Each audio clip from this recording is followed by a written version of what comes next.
Je sors, je vois plus le bus, j'appelle, ils sont partis sans moi. Eh bien, on a bien fait de pas le laisser à Strasbourg, le Diomandé. Heureusement, ils ont pas pris le vol sans moi.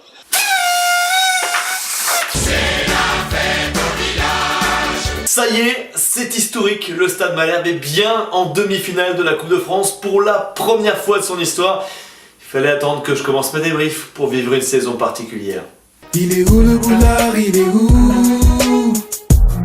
Il est où? Il est là le boulard, il est là. Il est là.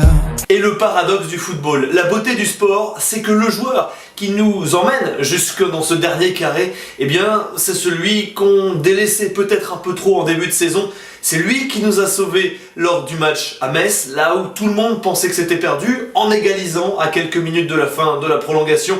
Et c'est lui qui, d'une tête rageuse, vient donner la victoire, vient donner la qualification pour la demi-finale. Steph Peters, le Belge, s'est tiré au premier poteau. Le but! Le but à la 77e minute d'un des meilleurs joueurs sur la pelouse ce soir, Ismaël Diomandé.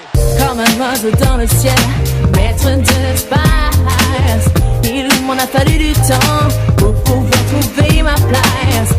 Dieu me donnait la foi, et puis je ne sais quoi. J'ai dans le cœur cette force qui guide mes pas. Avec l'avalanche de blessures en défense, Patrice Garande n'a pas eu le choix. Il fallait revenir à 4 derrière, et c'était pas plus mal. Parce que depuis quelques matchs, eh bien, on prenait beaucoup de buts. Et là, bizarrement, eh bien, on revient à 4 derrière, et on en prend 0. Et pourtant, c'était encore du bricolage. Djikou Diomandé en charnière centrale, on ne l'avait jamais vu. Pas de vrai latéral gauche de métier, alors on a remis Durel Avounou. Prestation XXXXXXL d'Ismaël Diomandé. Brice Samba voulait pas forcément aller obtenir la qualification aux tirs au but. Et cette fois-ci, il voulait que ses coéquipiers fassent le boulot avant, lors des 90 minutes. Bien, ils l'ont fait, et lui aussi, avec quelques arrêts de très grande classe, notamment ce face-à-face gagné dans les dernières secondes, dans les dernières minutes, face à Maxwell Cornet. Il tente de trouver dans la surface de réparation, Cornet qui se retourne, qui va tirer la parade. Quelle parade incroyable de Brice Samba qui gagne son duel. Bon, il nous a fait quand même une frayeur lorsqu'il a anticipé le centre de Bertrand Traoré.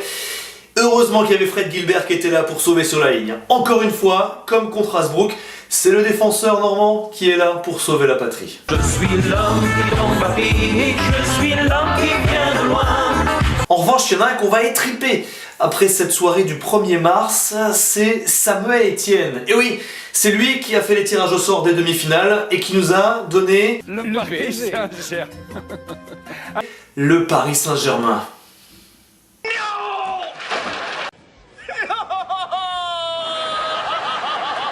Mais bon, à Malherbe, on en a vu d'autres. Le Paris Saint-Germain en demi-finale, ça nous fait pas peur. J'ai pas peur. Je n'ai pas peur. J'ai pas peur. Je n'ai pas peur. J'ai pas peur. Peur.